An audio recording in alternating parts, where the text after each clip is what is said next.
ನಮಸ್ಕಾರ ಸ್ನೇಹಿತರೆ, ನಾನು ರಾಮ್ಲಿಂಗ್ ಸರ್. ಬಿಸಿಲಿನಿಂದ ತತ್ತರಿಸಿದ ಜನತೆಗೆ ಮತ್ತೆ ಮಳೆರಾಯ ತಂಪೆರೆಯಲಿದ್ದಾನೆ. ಹೌದು, ರಾಜ್ಯದಲ್ಲಿ ಮತ್ತೆ ಮಳೆಯಾಗುವ ಎಚ್ಚರಿಕೆ ನೀಡಲಾಗಿದೆ. ಇದೇ ಮಾರ್ಚ್ 19ರಿಂದ ರಾಜ್ಯದ ಕೆಲವು ಜಿಲ್ಲೆಗಳಲ್ಲಿ ಮಳೆಯಾಗಲಿದೆ. ಹಾಗಾದರೆ ಯಾವ ಜಿಲ್ಲೆಗಳಲ್ಲಿ ಮಳೆಯಾಗಲಿದೆ ಎಂಬ ಮಾಹಿತಿಯನ್ನು ತಿಳಿದುಕೊಳ್ಳೋಣ ಬನ್ನಿ. ಮಾರ್ಚ್ 19ರಿಂದ 21ರವರೆಗೆ ದಕ್ಷಿಣ ಕನ್ನಡ, ಮೈಸೂರು, ಹಾಸನ, ಚಿಕ್ಕಮಗಳೂರು, ಚಾಮರಾಜನಗರ, ಉಡುಪಿ ಹಾಗೂ ಕೊಡಗು ಜಿಲ್ಲೆಗಳಲ್ಲಿ ಹಗುರವಾದ ಮಳೆಯಾಗಲಿದೆ. ಈ ವೇಳೆ ಬಿರುಗಾಳಿಯೂ ಜಾಸ್ತಿ ಇರಲಿದೆ.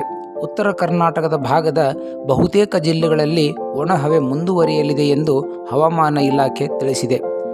ಬೆಂಗಳೂರು ಹಾಗೂ ಸುತ್ತಮುತ್ತಲಿನ ಜಿಲ್ಲೆಗಳಲ್ಲಿ ಮಧ್ಯಾಹ್ನ ಅಥವಾ ಸಂಜೆಯ ವೇಳೆಗೆ ಭಾಗಶಃ ಮೋಡ ಕವಿದ ವಾತಾವರಣ ಇರಲಿದೆ.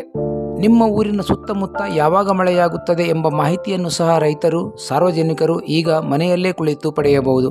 ಹೌದು ಮಿತ್ರರೇ, ಸಾರ್ವಜನಿಕರಿಗೆ, ರೈತರಿಗೆ ಅನುಕೂಲವಾಗಲೆಂದು ವರುಣ ಮಿತ್ರ ಸಹಾಯವಾಣಿಯನ್ನು ಆರಂಭಿಸಲಾಗಿದೆ. 9243345433 9243345433 ನಂಬರಿಗೆ ಕರೆ ಮಾಡಿದರೆ ಸಾಕು.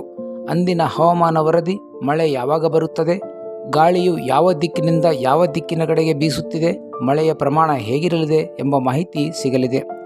ಈ ಮಾಹಿತಿ ನಿಮಗೆ ಇಷ್ಟವಾದರೆ ಲೈಕ್ ಮಾಡಿ, ಕಮೆಂಟ್ ಮಾಡಿ, ಸಬ್ಸ್ಕ್ರೈಬ್ ಮಾಡಿ, ಶೇರ್ ಮಾಡಿ. ಮತ್ತೊಂದು ಕುತೂಹಲಕಾರಿ ಮಾಹಿತಿಯೊಂದಿಗೆ ಭೇಟಿಯಾಗೋಣ. ನಮಸ್ಕಾರ.